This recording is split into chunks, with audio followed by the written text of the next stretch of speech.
PSC tips and ട്രിക്സിലേക്ക് ഏവർക്കും സ്വാഗതം. വരുന്ന LDC 2024, LGS 2024 എക്സാംസിന് വേണ്ടി പ്രിപ്പയർ ചെയ്യുന്നവർക്ക് വേണ്ടിയിട്ടുള്ള സിലബസ് പ്രകാരമുള്ള ഫ്രീ ക്ലാസ്സുകൾ നമ്മുടെ ചാനലിലൂടെ സ്റ്റാർട്ട് ചെയ്തിട്ടുണ്ട്.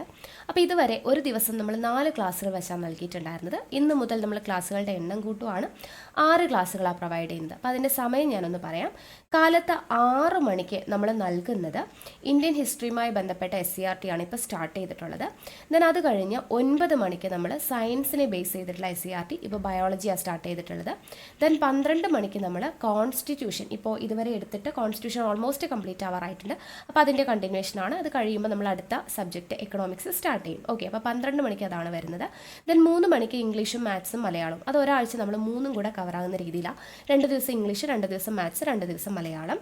ദെൻ രാത്രി 8 മണിക്ക് നമ്മൾ കാലത്ത് പഠിക്കുന്ന 6 മണിക്കും 9 മണിക്കും 12 മണിക്കുമായിട്ട് പഠിക്കുന്ന ഇന്ത്യൻ ഹിസ്റ്ററി, ബയോളജി, കോൺസ്റ്റിറ്റ്യൂഷൻ ഏതാണോ നമ്മൾ പഠിക്കുന്ന സബ്ജക്ട്സ്, അതുമായി ബന്ധപ്പെട്ട പഠിച്ച ഭാഗങ്ങളുമായി ബന്ധപ്പെട്ട് PSC ചോദിച്ചിട്ടുള്ള മുൻവർഷ ചോദ്യങ്ങൾ നമ്മൾ ലൈവായിട്ട് മോക്ക് ടെസ്റ്റിൻ്റെ രൂപത്തിൽ വിത്ത് എക്സ്പ്ലനേഷൻ നമ്മൾ ചെയ്യുന്നതാണ്. ഓക്കെ, പിന്നെ രാത്രി 10:30 വരുന്ന എല്ലാ പരീക്ഷകൾക്കും എക്സ്പെക്റ്റ് ചെയ്യാവുന്ന എക്സ്പെക്റ്റഡ് കറണ്ട് അഫയേഴ്സിൻ്റെ സീരീസ് നമ്മൾ സ്റ്റാർട്ട് ചെയ്തിട്ടുണ്ട്.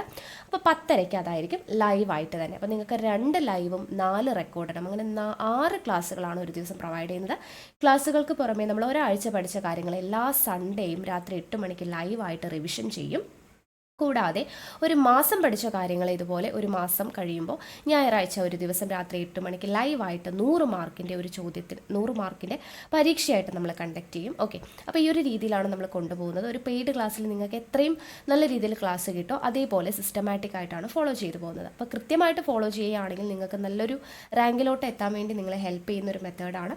അപ്പോൾ തീർച്ചയായിട്ടും എല്ലാവരും ഫോളോ ചെയ്യുക. ഫോളോ ചെയ്യുന്നവർ നിർബന്ധമായും ചെയ്യേണ്ട കാര്യം നമ്മുടെ ടെലിഗ്രാം ചാനലിൽ ജോയിൻ ചെയ്യുക. കാരണം നിങ്ങൾക്ക് വേണ്ടിയിട്ടുള്ള ഇൻസ്ട്രക്ഷൻസ്, PDF, നോട്ട്സ് ഇതൊക്കെ നമ്മൾ ടെലിഗ്രാം വഴി പ്രൊവൈഡ് ചെയ്യുന്നുണ്ട്.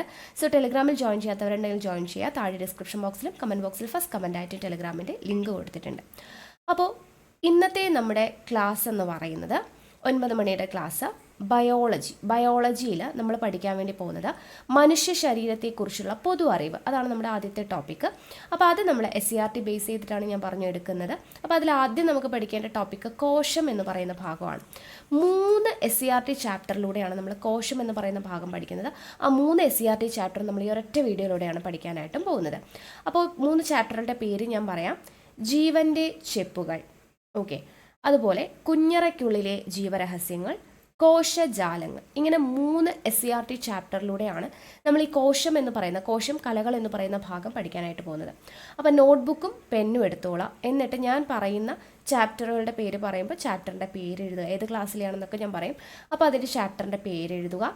എന്നിട്ട് കൃത്യമായിട്ട് അതിൻ്റെ നോട്ടും റെഡിയാക്കുക, റിവിഷൻ ചെയ്യുക. ഓക്കെ, ആ രീതിയിലായിരിക്കണം നിങ്ങൾ പഠിക്കേണ്ടത്. ഓക്കെ അല്ലേ?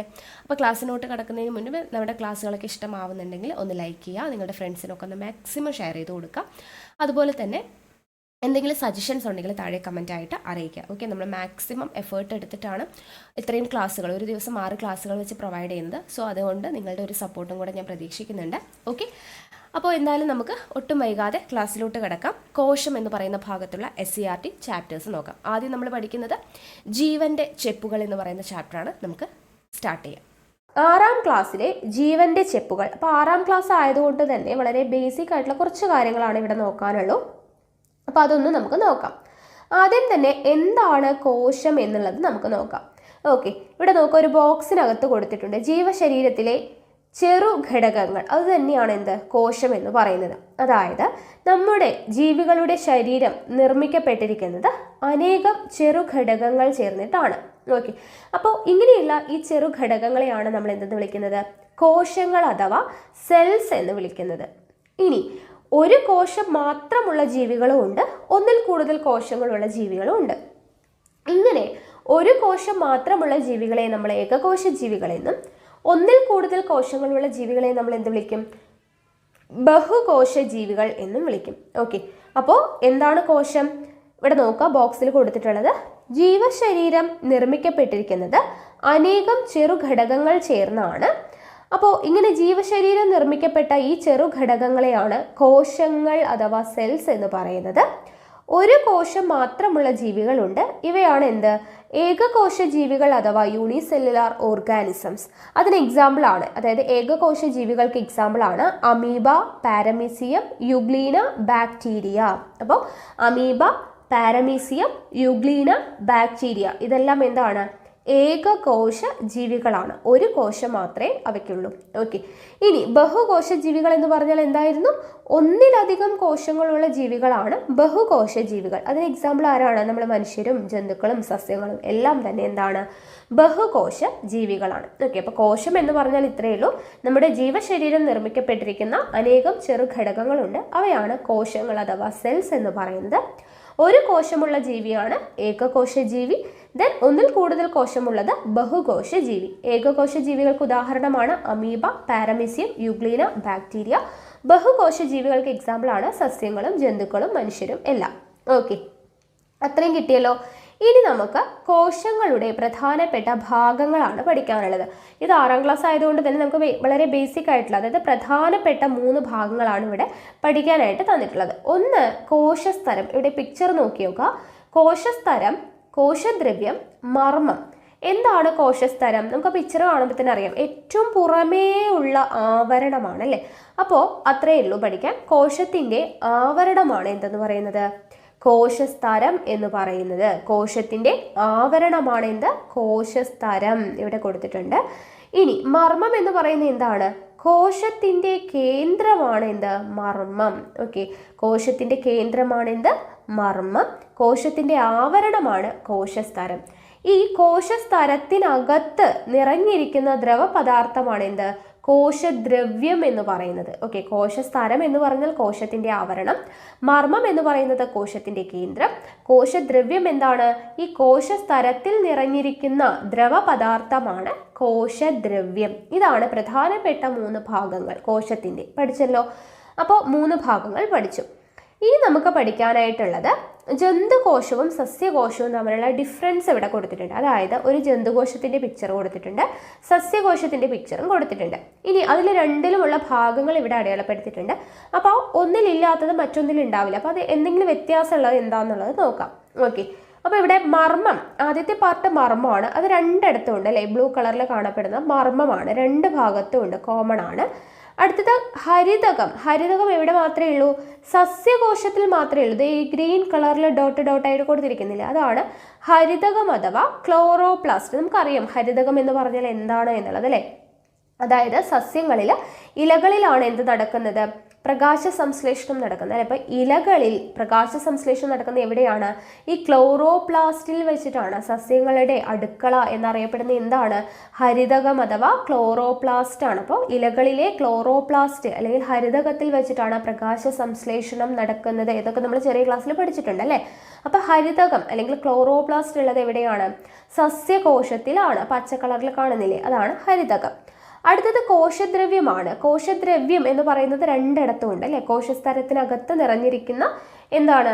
ദ്രവ്യമാണ് അല്ലേ, ദ്രവപദാർത്ഥമാണ് കോശദ്രവ്യം. അത് 2 ഇടത്തും ഉണ്ട്. അടുത്തത് കോശഭിത്തി. കോശഭിത്തി എന്ന് പറയുന്നത് എവിടെ മാത്രമേ ഉള്ളൂ? സസ്യകോശത്തിൽ മാത്രമാണ് നമുക്ക് സെൽ വോൾ കാണാനായിട്ട് പറ്റുന്നത്. ഓക്കെ, സെൽ വോൾ കാണുന്നത് എവിടെയാണ്? സസ്യകോശത്തിൽ മാത്രമാണ്. അടുത്തത് ഫേനം. ഫേനം 2 ഇടത്തും ഉണ്ട്.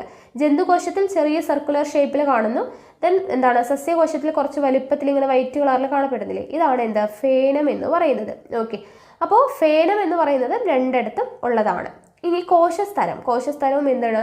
2 ഇടത്തും ഉള്ളതാണ്. ഓക്കെ, അപ്പോൾ ഇവിടെ ജന്തുകോശത്തിലും സസ്യകോശത്തിലും കോമൺ ആയിട്ട് കാണപ്പെടുന്ന കാര്യങ്ങൾ എന്തൊക്കെയാണ്? കോശസ്തരം, ഫേനം, കോശദ്രവ്യം, മർമ്മം എന്നിവയാണ് കോമൺ ആയിട്ട് കാണപ്പെടുന്നത്. ഓക്കെ, ഇനി സസ്യകോശത്തിൽ മാത്രമുള്ളത് എന്താണ്? ഈ ചിത്രം കൊടുത്തിരിക്കുന്നതിൽ ഹരിതകം അതുപോലെ തന്നെ കോശഭിത്തി എന്നിവ എവിടെ മാത്രമേ ഉള്ളൂ? സസ്യകോശത്തിൽ മാത്രമേ നമുക്ക് കാണാനായിട്ട് പറ്റുന്നുള്ളൂ. ഓക്കെ, അപ്പോൾ ഇത്രയാണ് നമുക്ക് ഈ 6ാം ക്ലാസ്സിലെ ഈ ഒരു ചാപ്റ്ററിൽ ബേസിക് ആയിട്ട് പഠിക്കാനുള്ളത്. ഇനി നമുക്ക് 8ാം ക്ലാസ്സിലെ ചാപ്റ്റർ, അതായത് കോശത്തെക്കുറിച്ച് ഡീറ്റെയിൽഡ് ആയിട്ടുള്ള കാര്യങ്ങൾ എന്തൊക്കെയാണെന്നുള്ളത് നോക്കാം.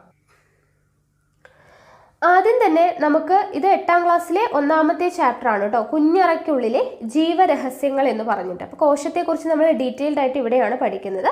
ഇവിടെ മൈക്രോസ്കോപ്പിനെ കുറിച്ച് കുറച്ച് കാര്യങ്ങളൊക്കെ പറഞ്ഞിട്ടുണ്ട്. അത് നിങ്ങളൊന്ന് ജസ്റ്റ് വായിച്ചു നോക്കാം കേട്ടോ. എല്ലാ ജീവികളുടെയും ശരീരഭാഗങ്ങൾ നിർമ്മിച്ചിരിക്കുന്നത് കോശങ്ങൾ കൊണ്ടാണ്. കോശങ്ങളെ നിരീക്ഷിക്കാനായിട്ട് നമ്മൾ എന്തുപയോഗിക്കുന്നു? മൈക്രോസ്കോപ്പ് ഉപയോഗിക്കുന്നു. മൈക്രോസ്കോപ്പിന്റെ പാർട്സ് ഒക്കെ കൊടുത്തിട്ടുണ്ട്. ഐ പീസ്, സ്റ്റേജും ക്ലിപ്പും, നോബുകൾ, കണ്ടൻസർ, ഒബ്ജക്റ്റീവ് ലെൻസ്, മിറർ, ഇതെല്ലാം എന്താണ്? മൈക്രോസ്കോപ്പിന്റെ പാർട്സ് ആണ്. ഇനി മൈക്രോസ്കോപ്പിൽ എന്താണ്? നമുക്ക് വസ്തുക്കളെ വലുതായിട്ട് കാണാനായിട്ട് നമ്മളെ സഹായിക്കുന്നു. അതിൽ ലെൻസുകൾ ഘടിപ്പിച്ചിട്ടുണ്ട്. ഒന്നിൽ കൂടുതൽ ലെൻസുകൾ ഉപയോഗിക്കുന്ന മൈക്രോസ്കോപ്പുകളെയാണ് കോമ്പൗണ്ട് മൈക്രോസ്കോപ്പുകൾ എന്ന് പറയുന്നത്. അങ്ങനെ കുറച്ച് കാര്യങ്ങൾ മൈക്രോസ്കോപ്പിനെ കുറിച്ച് കൊടുത്തിട്ടുണ്ട്. ഓക്കെ, അപ്പോൾ അത് നിങ്ങൾ ജസ്റ്റ് ഒന്ന് വായിച്ചു നോക്കുക. നമുക്ക് കോശത്തെക്കുറിച്ചാണ് ഇവിടെ പഠിക്കാനുള്ളത്. അപ്പോൾ അതൊന്ന് നിങ്ങൾ ജസ്റ്റ് ഒന്ന് വായിക്കട്ടെ നമ്മൾ PDF ഇട്ട് തരുന്ന സമയത്ത്. ഇനി നമുക്ക് കോശത്തെക്കുറിച്ച് നോക്കാം. അപ്പോൾ കോശം എന്താണ് എന്നുള്ള കാര്യങ്ങളൊക്കെ ബേസിക് ആയിട്ടുള്ള ഏകകോശ ജീവികൾ, ബഹുകോശ ജീവികളൊക്കെ നമ്മളിപ്പോൾ 6ാം ക്ലാസ്സിലെ ചാപ്റ്ററിൽ നിന്നും പഠിച്ചു കഴിഞ്ഞു. ഇനി കോശത്തിൻ്റെ കണ്ടെത്തലിനെ കുറിച്ചൊക്കെയാണ് പറയുന്നത്. അപ്പോൾ നോക്കുക, കോശത്തെ കണ്ടെത്തുന്നു. ലളിതമായ ഒരു മൈക്രോസ്കോപ്പിന്റെ സഹായത്താൽ ആദ്യമായി കോശങ്ങളെ നിരീക്ഷിച്ചത് ആരാണ്? റോബർട്ട് ഹുക്കാണ്. റോബർട്ട് ഹുക്ക് ഇവിടെ കൊടുത്തിരിക്കുന്നുണ്ടോ? ഞാൻ മാർക്ക് ചെയ്ത് വെച്ചിട്ടുണ്ട്. കോശത്തെ കണ്ടെത്തുന്നത് ആരാണ്? ലളിതമായ ഒരു മൈക്രോസ്കോപ്പിന്റെ സഹായത്താൽ ആദ്യമായി കോശങ്ങളെ നിരീക്ഷിച്ചത് ആരാണ്? റോബർട്ട് ഹുക്കാണ്. ഓക്കെ, ഇനി കോർക്കിന്റെ ഛേദം മൈക്രോസ്കോപ്പിലൂടെ നിരീക്ഷിച്ചപ്പോൾ കണ്ട ചെറിയ അറകളെ അദ്ദേഹം സെൽ എന്നാണ് വിശേഷിപ്പിച്ചത്. അപ്പോൾ സെൽ എന്ന് പറയുന്ന വാക്കിന് അർത്ഥം എന്താണ്? ചെറിയ അറകൾ അല്ലെങ്കിൽ ചെറിയ മുറി എന്നുള്ളതാണ് സെൽ എന്ന് പറഞ്ഞാൽ അർത്ഥം വരുന്നത്. അപ്പോൾ അദ്ദേഹം മൈക്രോസ്കോപ്പിലൂടെ നിരീക്ഷിച്ച് കണ്ട ചെറിയ അറകളെ എന്ത് വിശേഷിപ്പിച്ചു? സെൽ എന്ന് വിശേഷിപ്പിച്ചു. അപ്പോൾ സെൽ എന്നുള്ളത് കണ്ടുപിടിച്ചതും റോബർട്ട് ഹുക്കാണ് അല്ലെ? സെല്ല്, അതായത് കോശം. അപ്പോൾ സെൽ എന്ന് പറയുന്നത് എന്താണ്? സെല്ലിൻ്റെ മീനിങ് ആണ് ചെറിയ മുറി എന്ന് പറയുന്നത്. സെൽ അല്ലെങ്കിൽ കോശം കണ്ടെത്തിയത് ആരാണ്? റോബർട്ട് ഹുക്കാണ്. എന്തിൻ്റെ സഹായത്തോടു കൂടിയിട്ടാണ്? മൈക്രോസ്കോപ്പിൻ്റെ സഹായത്തോടു കൂടിയിട്ട് റോബർട്ട് ഹുക്കാണ് കോശങ്ങളെ കണ്ടെത്തുന്നത്. ഓക്കെ, അപ്പോൾ അത്രയാണ് അവിടെ കൊടുത്തിട്ടുള്ളത്. ഇനി ഇവിടെ നോക്കാം, ഇന്ന് സത്വരം വികസിച്ചുകൊണ്ടിരിക്കുന്ന ബൃഹത്തായ ശാസ്ത്ര ശാഖയാണ് കോശ പഠനം. ഇത് കോശവിജ്ഞാനീയം എന്ന് അറിയപ്പെടുന്നു. ഓക്കെ, അപ്പോൾ കോശ പഠനം അറിയപ്പെടുന്നത് എന്താണ്? കോശവിജ്ഞാനീയം അല്ലെങ്കിൽ സെൽ ബയോളജി എന്നാണ് അറിയപ്പെടുന്നത് എന്നുള്ളത് ഓർത്തിരിക്കുക. ഇനി നമുക്ക് ഇമ്പോർട്ടൻ്റ് ആയിട്ട് പഠിക്കേണ്ട കുറച്ച് കാര്യങ്ങളാണ് ഇവിടെ കൊടുത്തിട്ടുള്ളത്. ഇവിടെ നിങ്ങൾക്ക് വായിക്കാൻ കിട്ടുമോ എന്നുള്ളത് അറിയില്ല. ഇവിടെ ബ്ലാക്ക് കളറിൽ അതിൻ്റെ അകത്ത് എഴുതിയിട്ടുണ്ട് കേട്ടോ. അത് നിങ്ങൾക്ക് കാണാൻ പറ്റുന്നുണ്ടോ എന്നുള്ളത് അറിയില്ല. ഞാൻ വായിച്ച് തരാം. അല്ലെങ്കിൽ നമ്മൾ ക്ലാസ് റൂം സെക്ഷനിൽ കറക്റ്റായിട്ട് നോട്ട്സ് നിങ്ങൾക്ക് തന്നിട്ടുണ്ട്. ഓക്കെ, അപ്പോൾ അത് വെച്ച് നിങ്ങൾക്ക് പഠിക്കാം. ആ വീഡിയോയും കൂടെ കാണാം കേട്ടോ. ഇവിടെ കോശവിജ്ഞാനീയ ചരിത്രത്തിലെ നാഴികക്കല്ലുകൾ എന്ന് പറഞ്ഞ് കൊടുത്തിട്ടുണ്ട്. 4 ശാസ്ത്രജ്ഞന്മാരും അവരുടെ വർഷങ്ങളും അവിടെ കുറച്ച് കാര്യങ്ങളും കൂടെ എഴുതിയിട്ടുണ്ട്. നിങ്ങൾക്ക് വായിക്കാൻ കിട്ടുന്നുണ്ടോ എന്നുള്ളത് അറിയില്ല, നോക്കുക കേട്ടോ. അപ്പോൾ ആദ്യം തന്നിരിക്കുന്നത് റോബർട്ട് ബ്രൗൺ ആണ്. റോബർട്ട് ബ്രൗൺ 1831 എന്താണ് കണ്ടുപിടിച്ചത്? അതായത് കോശ കേന്ദ്രം കണ്ടെത്തി. ഓക്കെ, റോബർട്ട് ബ്രൗൺ കണ്ടെത്തിയത് എന്താണ്? കോശകേന്ദ്രം. കോശകേന്ദ്രം എന്ന് പറഞ്ഞാൽ എന്താണ്? മർമ്മമാണ് അല്ലേ? കോശത്തിന്റെ കേന്ദ്രം എന്ന് പറയുന്നത് മർമ്മമാണ് എന്ന് നമ്മൾ പഠിച്ചു അല്ലേ? അപ്പോൾ കോശകേന്ദ്രം കണ്ടെത്തിയത് ആരാണ്? റോബർട്ട് ബ്രൗൺ ആണ്. കാണുന്നില്ലെങ്കിൽ നോട്ട് ചെയ്ത് വെക്കുക കേട്ടോ. കോശകേന്ദ്രം കണ്ടെത്തിയത് റോബർട്ട് ബ്രൗൺ ആണ്. അതിനെ ന്യൂക്ലിയസ് എന്ന് വിളിച്ചു. അദ്ദേഹം അതിനെ, കോശത്തിന്റെ കേന്ദ്രം കണ്ടെത്തി അതിനെ ന്യൂക്ലിയസ് എന്ന് വിളിച്ചു. ആരാണ്? റോബർട്ട് ബ്രൗൺ ആണ്. 1831 നോട്ട് ചെയ്ത് വെക്കുക. അടുത്ത ആള് MG ശ്ലീഡൻ. ഓക്കെ, അദ്ദേഹം എന്താണ് കണ്ടെത്തിയത്? സസ്യശരീരം കോശങ്ങളാൽ നിർമ്മിതമാണെന്ന് കണ്ടെത്തി. 1838 അദ്ദേഹം എന്ത് കണ്ടെത്തി? സസ്യശരീരം കോശങ്ങളാൽ നിർമ്മിതമാണ് എന്ന് കണ്ടെത്തിയ വ്യക്തിയാണ് MJ ശ്ലീഡൻ. ഓക്കെ, നോട്ട് ചെയ്ത് വെച്ചേക്കാം. അടുത്ത ആരാണ്? Theodore Schwann. തിയോഡർ ഷ്വാൻ 1839 അദ്ദേഹം എന്താണ് കണ്ടെത്തിയത്? ജന്തുശരീരം കോശങ്ങളാൽ നിർമ്മിതമാണെന്ന് കണ്ടെത്തി. ഓക്കെ, തിയോഡർ ഷ്വാൻ എന്തെന്ന് കണ്ടെത്തി? ജന്തുശരീരം കോശങ്ങളാൽ നിർമ്മിതമാണ് എന്ന് കണ്ടെത്തിയത് തിയോഡർ ഷ്വാൻ ആണ്. ഓക്കെ, അടുത്തത് റുഡോൾഫ് വിർഷോ. റുഡോൾഫ് വിർഷോ എന്താണ് ചെയ്തത്? 1858 അദ്ദേഹം വിഭജിക്കുന്ന കോശങ്ങളെ നിരീക്ഷിക്കുകയും നിലവിലുള്ള കോശങ്ങളിൽ നിന്ന് മാത്രമേ പുതിയ കോശങ്ങൾ ഉണ്ടാവൂ എന്ന നിഗമനത്തിൽ എത്തുകയും ചെയ്തത് ആരാണ്? റുഡോൾഫ് വിർഷോ ആണ്. ഓക്കെ, അപ്പോൾ കോശങ്ങൾ വിഭജിക്കുന്നത് നിരീക്ഷിച്ചിട്ട് നിലവിലുള്ള കോശങ്ങളിൽ നിന്ന് മാത്രമേ പുതിയ കോശങ്ങൾ ഉണ്ടാവുകയുള്ളൂ എന്ന് കണ്ടെത്തിയത് ആരാണ്? റുഡോൾഫ് വിർഷോ ആണ്. അപ്പോൾ കോശത്തിന്റെ കേന്ദ്രം, അതായത് എന്താണ് മർമ്മം, ന്യൂക്ലിയസ് കണ്ടെത്തിയത് റോബർട്ട് ബ്രൗൺ ആണ് 1831. MJ ഷ്ലീഡൻ എന്താണ് കണ്ടെത്തിയത്? 1838 അദ്ദേഹം കണ്ടെത്തിയത് സസ്യശരീരം കോശങ്ങളാൽ നിർമ്മിതമാണ് എന്ന് കണ്ടെത്തി. തിയോഡർ ഷ്വാൻ എന്ന് കണ്ടെത്തി? ജന്തു ശരീരം കോശങ്ങളാൽ നിർമ്മിതമാണ് എന്ന് കണ്ടെത്തി. റുഡോൾഫ് വിർഷോ കണ്ടെത്തിയത് എന്താണ്? നിലവിലുള്ള കോശങ്ങളിൽ നിന്ന് മാത്രമേ പുതിയ കോശങ്ങൾ ഉണ്ടാവുകയുള്ളൂ എന്ന് കണ്ടെത്തി 1858. ഓക്കെ, അപ്പോൾ ഈ 4 ശാസ്ത്രജ്ഞരും ഇമ്പോർട്ടൻ്റ് ആണ്, നോട്ട് ചെയ്ത് വച്ചേക്കുക. ഇനി അടുത്ത ഇമ്പോർട്ടൻ്റ് ആയിട്ടുള്ള ഒരു കാര്യമാണ് കോശ സിദ്ധാന്തം. എന്താണ് കോശ സിദ്ധാന്തം? വിവിധ ശാസ്ത്രജ്ഞരുടെ കണ്ടെത്തലുകളുടെ സാരാംശം ഉൾച്ചേർത്തുകൊണ്ട് MJ ഷ്ലീഡനും തിയോഡർ ഷ്വാനും ചേർന്ന് രൂപപ്പെടുത്തിയ സിദ്ധാന്തമാണ് കോശ സിദ്ധാന്തം. ഓക്കെ, കോശ സിദ്ധാന്തം അഥവാ സെൽ തിയറി എന്ന് പറയുന്നത് ആരൊക്കെ ചേർന്നിട്ടാണ്? MJ ഷ്ലീഡനും തിയോഡർ ഷ്വാനും. MJ ഷ്ലീഡൻ സസ്യശരീരം കോശങ്ങളാൽ നിർമ്മിതമാണെന്ന് കണ്ടെത്തി.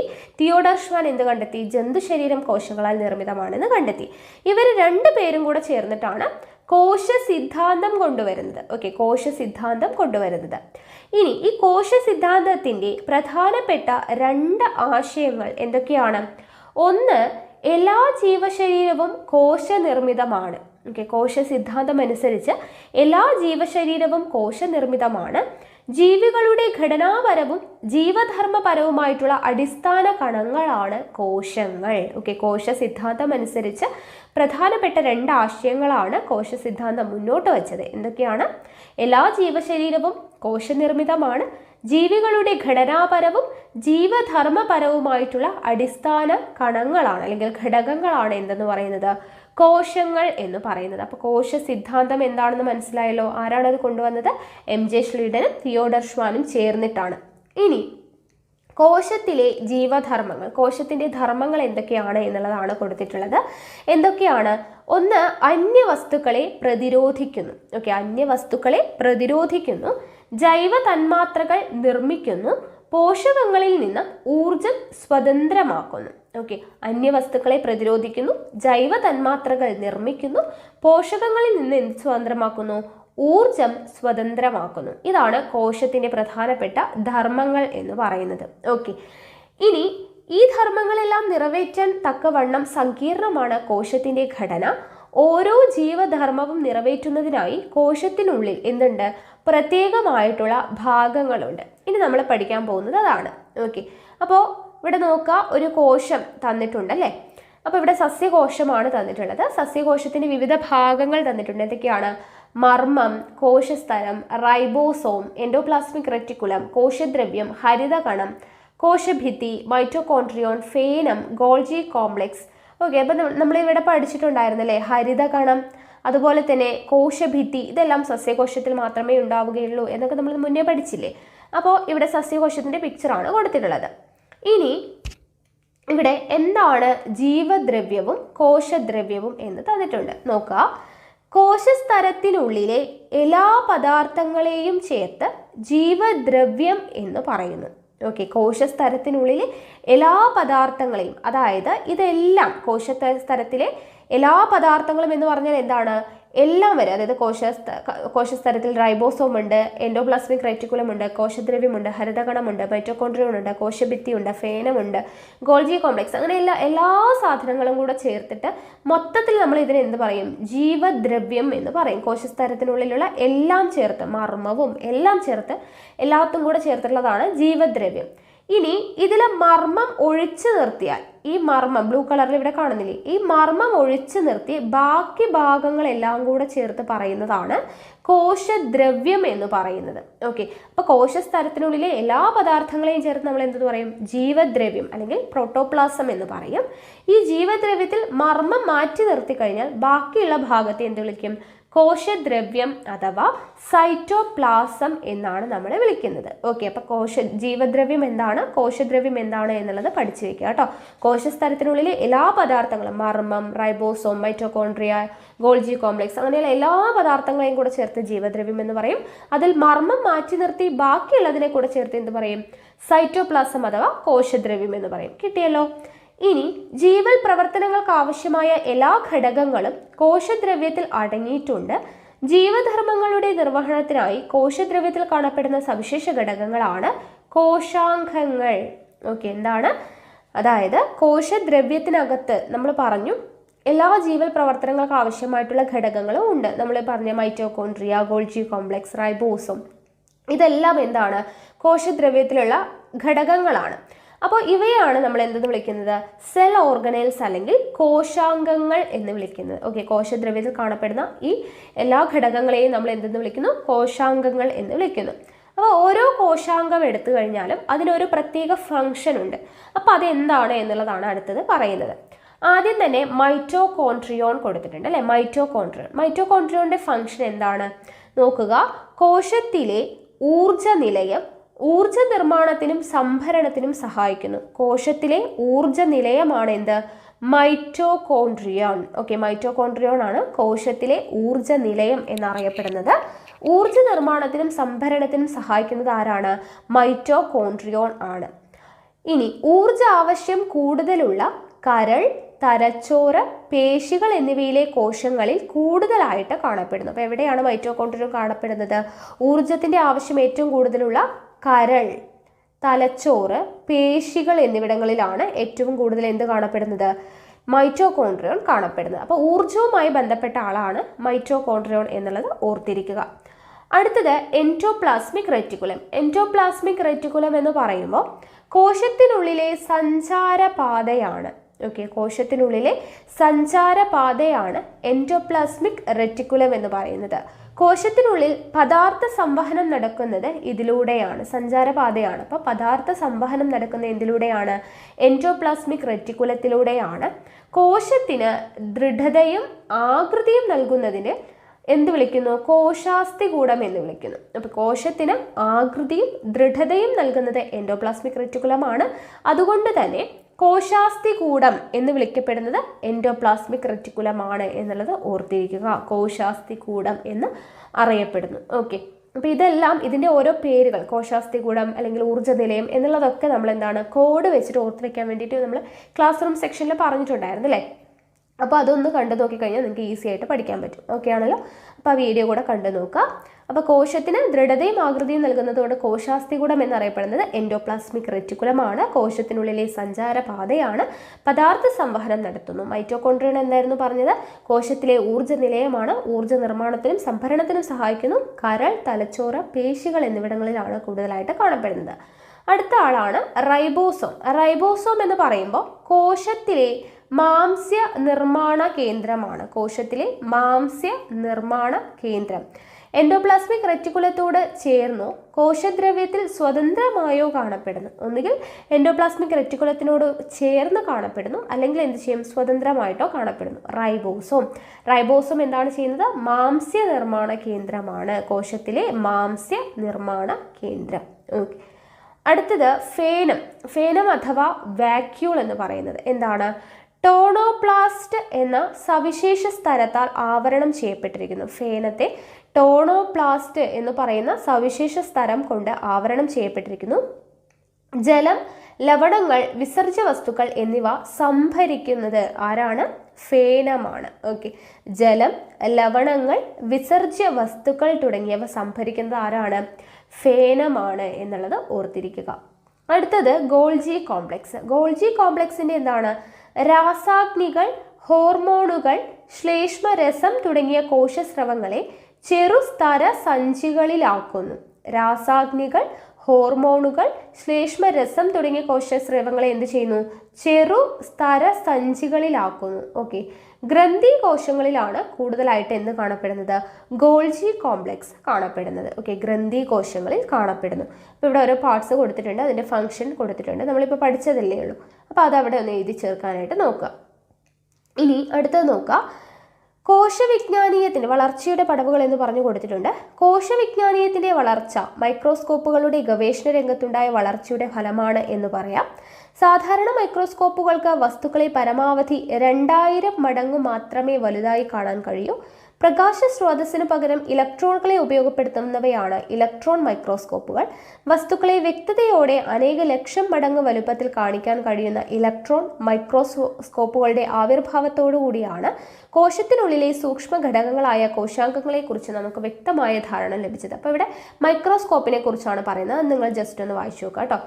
ഇനി നമുക്ക് പഠിക്കാനുള്ള പ്രധാനപ്പെട്ടത്, നമ്മൾ സെൽ ഓർഗനൽസ് ഒക്കെ പഠിച്ചു അല്ലേ, അതായത് സെല്ലിൽ കാണപ്പെടുന്ന എല്ലാ കോശാംഗങ്ങളെ കുറിച്ചും പഠിച്ചു. ഇനി മർമ്മം അല്ലെ, മർമ്മം ന്യൂക്ലിയസിനെ കുറിച്ച് നമ്മൾ പഠിക്കണം. അപ്പോൾ എന്താണ് മർമ്മം അല്ലെങ്കിൽ ന്യൂക്ലിയസ് എന്ന് പറയുന്നത്? കോശത്തിന്റെ നിയന്ത്രണ കേന്ദ്രമാണ് മർമ്മം. ഓക്കെ, കോശത്തിന്റെ നിയന്ത്രണ കേന്ദ്രമാണ് മർമ്മം. അപ്പോൾ കോശത്തിലെ വിവിധ പ്രവർത്തനങ്ങൾ നിയന്ത്രിക്കുന്നതിൽ കോശത്തിൽ ഉൽപ്പാദിപ്പിക്കപ്പെടുന്ന വിവിധ മാംസ്യ തന്മാത്രകൾക്ക് പങ്കുണ്ട്. കോശത്തിലെ വിവിധ പ്രവർത്തനങ്ങൾ നിയന്ത്രിക്കുകയും എല്ലാം ചെയ്യണമെങ്കിൽ എന്ത് വേണം? ഈ മാംസ്യ തന്മാത്രകൾ വേണം അല്ലെ, പ്രോട്ടീൻ വേണം. അപ്പോൾ ഇവയുടെ നിർമ്മാണം നടത്തുന്നത് മർമ്മത്തിലെ ക്രൊമാറ്റിൻ ജാലികയിലെ ജീനുകളുടെ നിയന്ത്രണത്തിലാണ്. ഓക്കെ, അപ്പോൾ മാംസ്യ നിർമ്മാണം നടക്കുന്നത് ഹെൽപ്പ് ചെയ്യുന്നത് ആരാണ്? മർമ്മത്തിൽ കാണപ്പെടുന്ന ക്രൊമാറ്റിൻ ജാലികയിലുള്ള ജീനുകളുടെ നിയന്ത്രണത്തോടു കൂടിയിട്ടാണ് മാംസ്യ നിർമ്മാണം നടത്തുന്നത്. എന്തിനാണ് ഈ മാംസ്യ നിർമ്മാണം? കോശത്തിലെ വിവിധ പ്രവർത്തനങ്ങൾ നിയന്ത്രിക്കുന്നതും കോശത്തിൽ ഉൽപ്പാദിപ്പിക്കപ്പെടുന്ന വിവിധ മാംസ്യ തന്മാത്രകൾക്കാണ് പങ്കുള്ളത്. ഓക്കെ, കോശത്തിലെ വിവിധ പ്രവർത്തനങ്ങൾ നിയന്ത്രിക്കുന്നതിൽ പങ്കുവഹിക്കുന്നത് ആരാണ്? മാംസ്യ തന്മാത്രകളാണ്. ഈ മാംസ്യ തന്മാത്രകൾ നിർമ്മിക്കുന്നത് ആരാണ്? മർമ്മത്തിലുള്ള ക്രൊമാറ്റിൻ ജാലികയിലെ ജീനുകളുടെ നിയന്ത്രണത്തിലാണ്. അതിനാൽ മർമ്മം കോശത്തിന്റെ എന്താവുന്നു? നിയന്ത്രണ കേന്ദ്രമാണ് എന്ന് നമുക്ക് പറയാം. അപ്പോൾ കോശത്തിന്റെ നിയന്ത്രണ കേന്ദ്രം എന്നറിയപ്പെടുന്നത് മർമ്മമാണ്. ഓക്കെ, മർമ്മത്തിലുള്ള ക്രൊമാറ്റിൻ ജാലികയിലുള്ള ജീനുകളാണ് മാംസ്യ നിർമ്മാണത്തിന് ഹെൽപ്പ് ചെയ്യുന്നത്. അത്രയും കാര്യങ്ങൾ അവിടെ പഠിച്ചു വെക്കാം. ഇനി മർമ്മത്തിലുള്ള മെയിൻ ആയിട്ടുള്ള പാർട്സും അതിന്റെ ഫംഗ്ഷനുമാണ് പറയുന്നത്. ആദ്യം തന്നെ നോക്കുക, മർമ്മസ്തരം. മർമ്മസ്തരം എന്ന് പറയുമ്പോൾ എന്താണ്? മർമ്മത്തെ ആവരണം ചെയ്ത് കാണപ്പെടുന്ന ഇരുപാളികളുള്ള സ്ഥലം. നമുക്ക് ഏറ്റവും പുറമേ കാണാനായിട്ട് പറ്റും അല്ലേ. അപ്പോൾ മർമ്മസ്തരം അല്ലെങ്കിൽ ന്യൂക്ലിയർ മെംബ്രെയിൻ എന്ന് പറയുന്നത് എന്താണ്?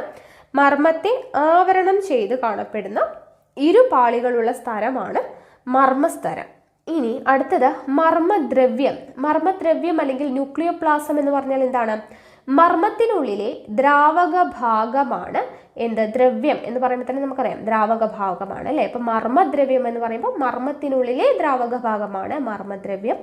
മർമ്മകവും ക്രൊമാറ്റിൻ ജാലികയും കാണപ്പെടുന്നു. മർമ്മകവും ക്രൊമാറ്റിൻ ജാലികയും എവിടെ കാണപ്പെടുന്നു? മർമ്മദ്രവ്യത്തിൽ കാണപ്പെടുന്നു. ഓക്കെ, മർമ്മകവും കാണപ്പെടുന്നുണ്ട്, ക്രൊമാറ്റിൻ ജാലികയും കാണപ്പെടുന്നുണ്ട്.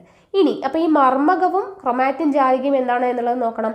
മർമ്മകം അല്ലെങ്കിൽ ന്യൂക്ലിയോലസ് എന്ന് പറഞ്ഞാൽ എന്താണ്? ഗോളാകൃതിയിൽ കാണപ്പെടുന്ന ഇവ റൈബോസോം നിർമ്മാണത്തിൽ പ്രധാന പങ്കുവഹിക്കുന്നു. അപ്പോൾ റൈബോസോം നിർമ്മാണത്തിൽ പ്രധാന പങ്കുവഹിക്കുന്ന ആളാരാണ്? മർമ്മകം അഥവാ ന്യൂക്ലിയോലസ് ആണ് റൈബോസോമിന്റെ നിർമ്മാണത്തിൽ പ്രധാന പങ്കുവഹിക്കുന്നത്. മർമ്മകം അല്ലെങ്കിൽ ന്യൂക്ലിയോലസ്. ഇനി ക്രൊമാറ്റിൻ ജാലിക. ക്രൊമാറ്റിൻ ജാലിക എന്താണ്? മർമ്മദ്രവ്യത്തിൽ വലക്കണ്ണികൾ പോലെ കെട്ടുപിണഞ്ഞ് കാണപ്പെടുന്നു. മർമ്മദ്രവ്യത്തിൽ വലക്കണ്ണികൾ പോലെ, ഇത് ഇവിടെ കിടക്കുന്ന കണ്ടില്ലേ, വലക്കണ്ണികൾ പോലെ കെട്ടുപിണഞ്ഞ് കാണപ്പെടുന്നതാണ്. ഇവിടെ ജീനുകളുണ്ട്, നമ്മൾ പറഞ്ഞല്ലേ മാംസ്യങ്ങളുടെ നിർമ്മാണത്തിന് ഹെൽപ്പ് ചെയ്യുന്ന ജീനുകൾ മർമ്മത്തിലെ ക്രൊമാറ്റിൻ ജാലികയിലുള്ള ജീനുകളാണ് സഹായിക്കുന്നതെന്ന് പറഞ്ഞില്ലേ. അപ്പോൾ ജീനുകൾ ഉൾക്കൊള്ളുന്നത് എവിടെയാണ്? ക്രൊമാറ്റിൻ ജാലികയിലാണ് എന്നുള്ളത് ഓർത്തു വയ്ക്കാം. അടുത്തത് മർമ്മരന്ധ്രം, ന്യൂക്ലിയർ പോറ് എന്ന് പറഞ്ഞാൽ എന്താണ്? മർമ്മസ്തരത്തിലെ സുഷിരങ്ങൾ. മർമ്മസ്തരത്തിൽ കണ്ടില്ലേ ഓരോ കുത്തായിട്ട് ഇങ്ങനെ കുറേ സുഷിരങ്ങൾ കൊടുത്തിട്ടില്ലേ, അതാണ് മർമ്മരന്ധ്രം എന്ന് പറയുന്നത്. മർമ്മത്തിനകത്തേക്കും പുറത്തേക്കുമുള്ള പദാർത്ഥ സംവഹനത്തിൽ സഹായിക്കുന്ന ആരാണ്? ഈ മർമ്മരന്ധ്രമാണ്. മർമ്മത്തിനകത്തേക്കും പുറത്തേക്കുമുള്ള പദാർത്ഥ സംവഹനത്തിന് സഹായിക്കുന്നത് ആരാണ്? മർമ്മരന്ധ്രമാണ്. അപ്പം മർമ്മത്തിന്റെ പ്രധാനപ്പെട്ട പാർട്സ് അതിൻ്റെ ഫങ്ഷനും എന്താണ് എന്നുള്ള കാര്യം മനസ്സിലായി. ഓക്കെ, അടുത്തത് പ്രോകാരിയോട്ടുകളും യൂകാരിയോട്ടുകളും എന്താണ് എന്നുള്ളതാണ്. അപ്പോൾ എന്താണ് പ്രോകാരിയോട്ടുകൾ? ബാക്ടീരിയ, സയനോബാക്ടീരിയ, മൈക്കോപ്ലാസ്മ തുടങ്ങിയവയുടെ കോശങ്ങളിൽ മർമ്മം കാണപ്പെടുന്നില്ല. ഇത്തരം ജീവികളെയാണ് പ്രൊക്കാരിയോട്ടുകൾ എന്ന് പറയുന്നത്. അപ്പോൾ കോശം എങ്ങനെയാണ് എന്നുള്ളതിനനുസരിച്ച് ഏകകോശ ജീവികളും ബഹുകോശ ജീവികളും പഠിച്ചു. അതുപോലെ കോശത്തിൽ മർമ്മമുണ്ടോ മർമ്മമില്ലയോ എന്നുള്ളതിനനുസരിച്ചിട്ട് മർമ്മം ഇല്ലാത്ത ജീവികളെ നമ്മൾ പ്രൊക്കാരിയോട്ടുകൾ എന്ന് പറയുന്നു. മർമ്മമുള്ള ജീവികളെ നമ്മൾ എന്തെന്ന് പറയുന്നു? യൂക്കാരിയോട്ടുകൾ എന്ന് പറയുന്നു. ഓക്കെ, അപ്പോൾ പ്രൊക്കാരിയോട്ടുകൾക്ക് എക്സാമ്പിൾ ആണ് ബാക്ടീരിയ, സയനോബാക്ടീരിയ, മൈക്കോപ്ലാസ്മ തുടങ്ങിയവയുടെ കോശങ്ങളിൽ എന്തില്ല? മർമ്മമില്ല. ഓക്കെ, അപ്പോൾ പ്രൊക്കാരിയോട്ടുകൾക്ക് എക്സാമ്പിൾ ഏതൊക്കെയാണ്? Bacteria, cyanobacteria, mycoplasma. മർമ്മം ഇല്ല, അതുകൊണ്ട് അവ എന്താണ്? പ്രൊക്കാരിയോട്ടുകളാണ്. ഇനി യൂക്കാരിയോട്ടുകൾ എന്ന് പറയുമ്പോൾ എന്താണ്? മർമ്മമുള്ളവയാണ്. ഓക്കെ, അതാണ് അമീബ, ജന്തുക്കൾ, സസ്യങ്ങൾ, ഇവയെല്ലാം എന്താണ്? കോശങ്ങളിൽ എന്തുണ്ട്? വ്യക്തമായിട്ടുള്ള മർമ്മമുണ്ട്. അതുകൊണ്ട് തന്നെ ഇവ എന്താണ്?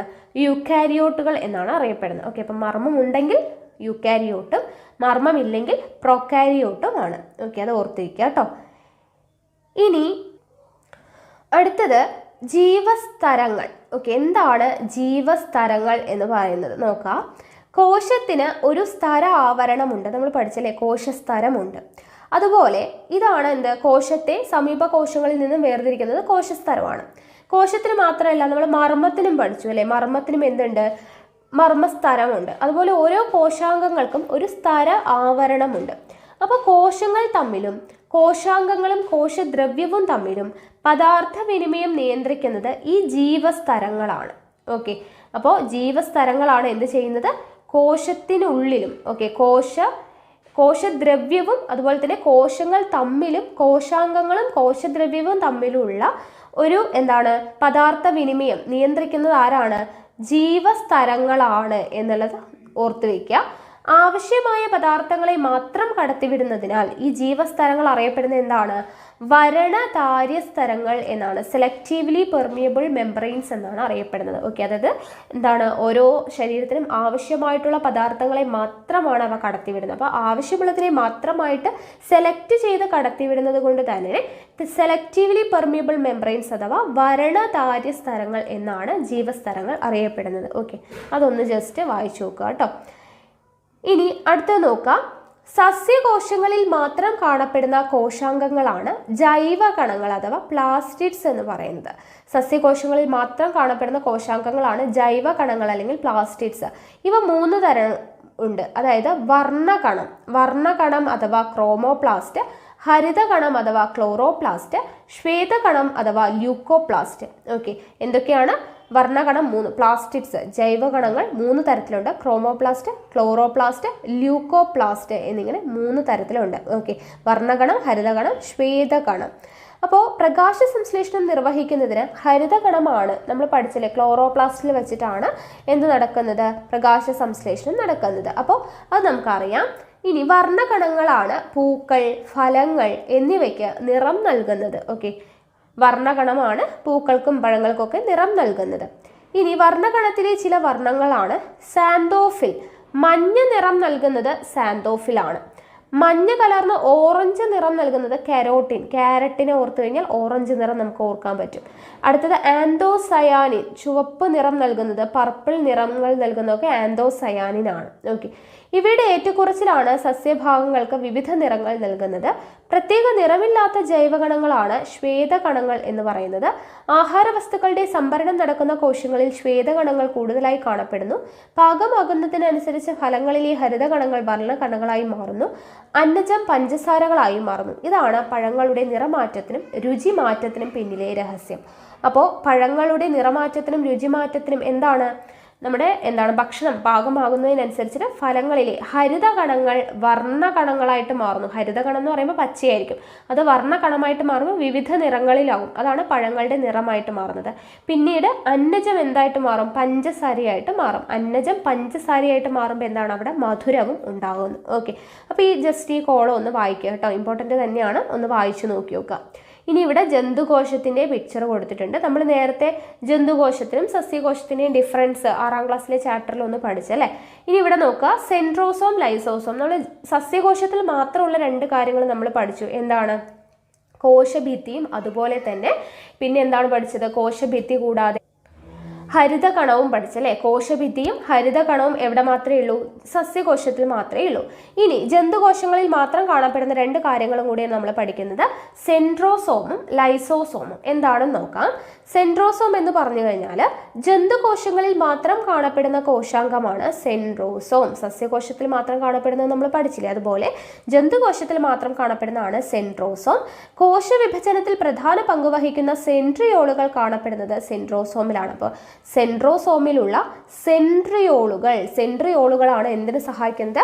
കോശവിഭജനത്തിന് സഹായിക്കുന്നത്. സെൻട്രോസോം ജന്തുകോശങ്ങളിൽ മാത്രം കാണപ്പെടുന്നു. സെൻട്രോസോമിലുള്ള സെൻട്രിയോളുകളാണ് കോശവിഭജനത്തിന് സഹായിക്കുന്നത്. അടുത്തത് ലൈസോസോമാണ്. ലൈസോസോം എന്ന് പറയുമ്പോൾ കോശത്തിനുള്ളിൽ പ്രവേശിക്കുന്ന അന്യവസ്തുക്കളെ നശിപ്പിക്കാൻ വേണ്ട ദഹനരസങ്ങൾ അടങ്ങിയിരിക്കുന്നു. ഓക്കെ, അപ്പൊ ജന്തുകോശങ്ങളിൽ മാത്രം കാണപ്പെടുന്നതാണ് ലൈസോസോം. ലൈസോസോം എന്താണ് ചെയ്യുന്നത്?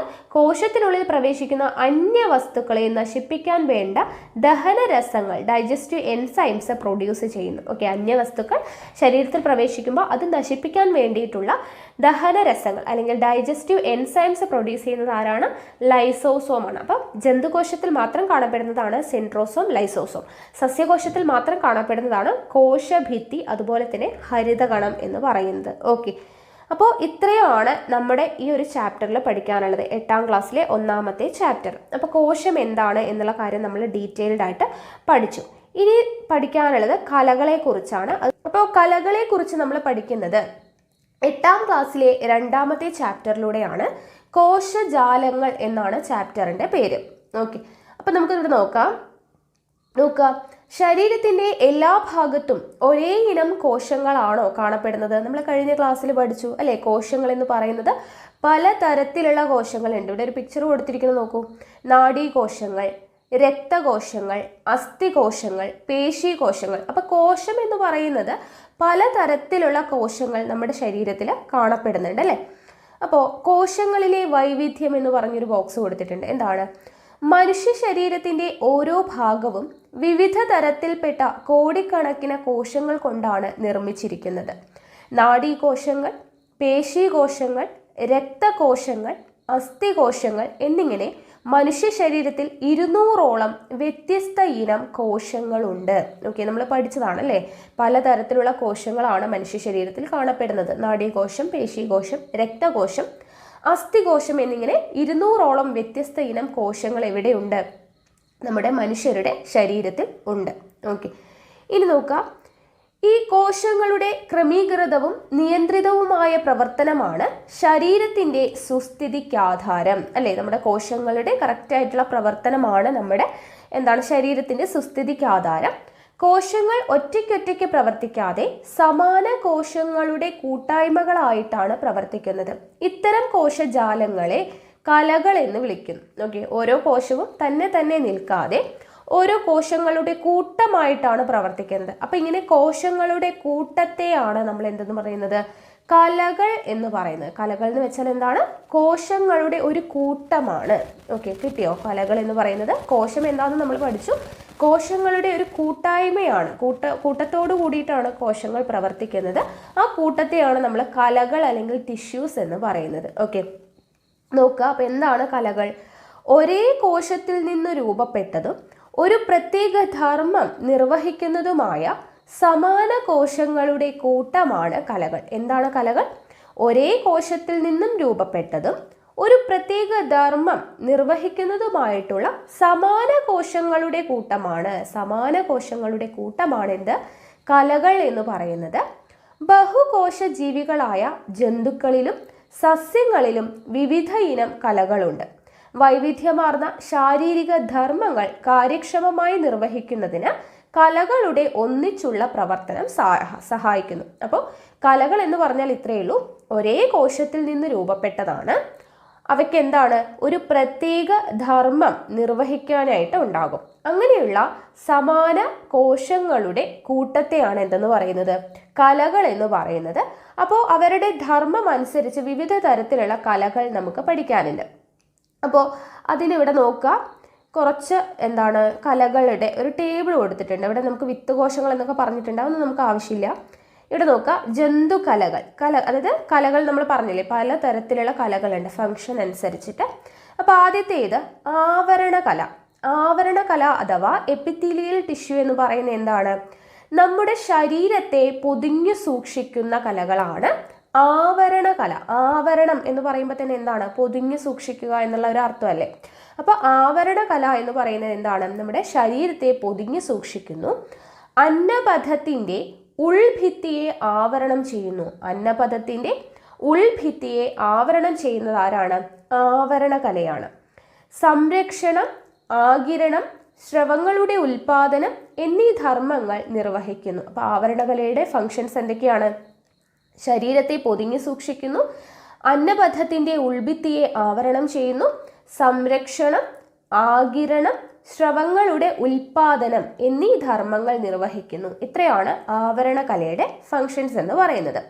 അടുത്തത് നാഡീകലയാണ്. നാഡീകല അഥവാ നെർവസ് ടിഷ്യൂ എന്ന് പറയുന്നതിൻ്റെ ഫങ്ഷൻ എന്താണ്?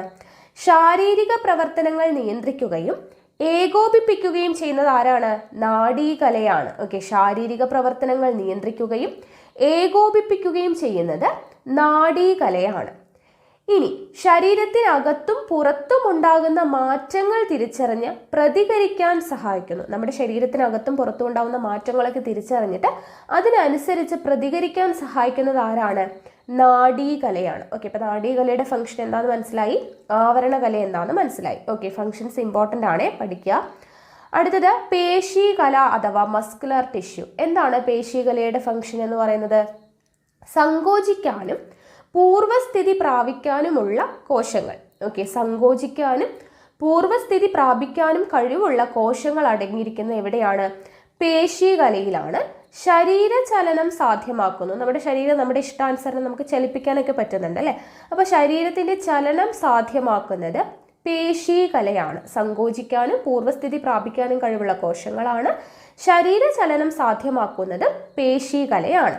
ഓക്കെ, അടുത്തത് യോജക കല അഥവാ കണക്റ്റീവ് ടിഷ്യൂ. അപ്പോൾ നമ്മളിപ്പോൾ എത്ര തരം കലകളാണ് പഠിച്ചത്? 4 തരം അല്ലേ. എന്തൊക്കെയാണ്? ആവരണകല, നാഡീകല, പേശീകല, സംയോജക കല അല്ലെങ്കിൽ യോജക കല, കണക്റ്റീവ് ടിഷ്യൂ. അപ്പോൾ യോജക കലയുടെ ഫങ്ഷൻ എന്തൊക്കെയാണെന്നുള്ളത് നോക്കാം.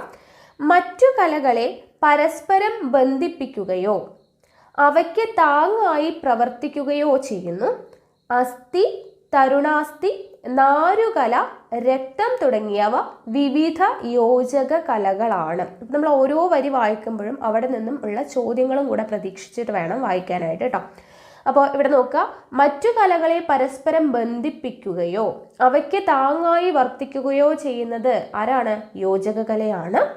അസ്ഥി, തരുണാസ്ഥി, നാരുകല, രക്തം തുടങ്ങിയവ ഏത് തരം കലകളാണ്? യോജക കലയാണ്. ഓക്കെ, ഇനി അസ്ഥിയും തരുണാസ്ഥിയും ശരീരത്തിന് താങ്ങും സംരക്ഷണവും ആകൃതിയും നൽകുന്നു. അപ്പോൾ അസ്ഥി, തരുണാസ്ഥി, അസ്ഥി, നാരുകല, രക്തം ഇതെല്ലാം യോജക കലയാണ്. അസ്ഥിയും തരുണാസ്ഥിയും ശരീരത്തിന് എന്താണ് ചെയ്യുന്നത്?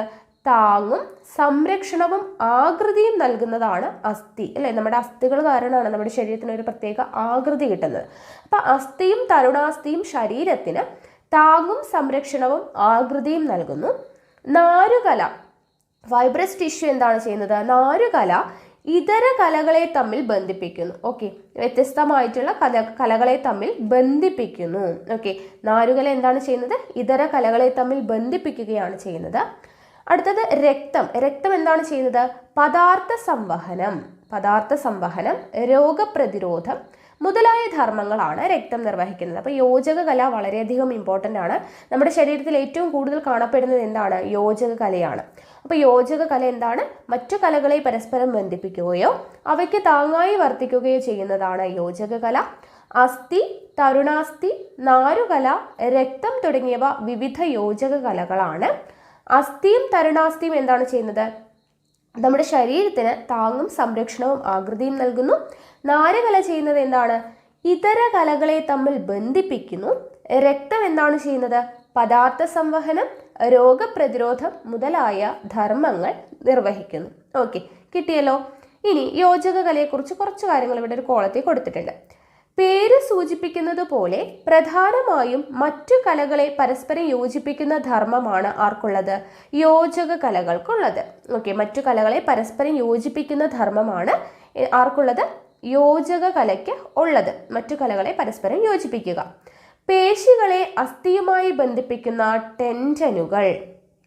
പേശികളെ അസ്ഥിയുമായി ബന്ധിപ്പിക്കുന്ന ടെൻഡനുകൾ, അസ്ഥികളെ പരസ്പരം ബന്ധിപ്പിക്കുന്ന സ്നായുക്കൾ, കണ്ണുകളെയും വൃക്കകളെയും എല്ലാം സ്ഥാനത്ത് ഉറപ്പിച്ചു നിർത്തുന്ന നാരുകല എന്നിവയെല്ലാം ഈ ധർമ്മമാണ് നിർവഹിക്കുന്നത്. അപ്പോൾ യോജക കലയ്ക്ക് കൂടുതൽ എക്സാമ്പിളാണ് നമ്മൾ പറയുന്നത്. പേശികളെ അസ്ഥികളുമായി ബന്ധിപ്പിക്കുന്നത് ആരാണ്? ടെൻഡനുകളാണ്. അപ്പം ടെൻഡനുകൾ യോജക കലയാണ്. അസ്ഥികളെ പരസ്പരം ബന്ധിപ്പിക്കുന്നത് ആരാണ്? സ്നായുക്കളാണ്. സ്നായുക്കൾ എന്താണ്? ഒരു യോജക കലയാണ്. നമ്മുടെ കണ്ണുകളെയും വൃക്കകളെയും എല്ലാം അതാത് സ്ഥാനത്ത് ഇങ്ങനെ ഉറപ്പിച്ചു നിർത്തുന്നത് നാരുകലയാണ്. ഇതെല്ലാം എന്താണ്? യോജക കലയാണ് അല്ലേ? അപ്പോൾ യോജക കലകളായ അസ്ഥികലയും തരുണാസ്ഥികലയും ചലനത്തിന് സഹായിക്കുന്നതോടൊപ്പം ശരീരത്തിന് ആകൃതിയും താങ്ങും ബലവും നൽകുകയും ആന്തരാവയവങ്ങളെ പൊതിഞ്ഞ് സംരക്ഷിക്കുകയും ചെയ്യുന്നു. നമ്മളിപ്പോൾ പഠിച്ചത് തന്നെയാണ് അല്ലെ? അസ്ഥികലയും തരുണാസ്ഥികലയും നമ്മുടെ ചലനത്തിന് സഹായിക്കുന്നു. പിന്നെന്താണ്? നമ്മുടെ ശരീരത്തിന് താങ്ങും ബലവും ആകൃതിയും നൽകുന്നു. ആന്തരാവയവങ്ങളെ പൊതിഞ്ഞ് സംരക്ഷിക്കുകയും ചെയ്യുന്നു. ഇനി ദ്രാവക കലയായ രക്തവും യോജക കലകളിൽ പെടുന്നു. നമ്മൾ പഠിച്ചല്ലേ?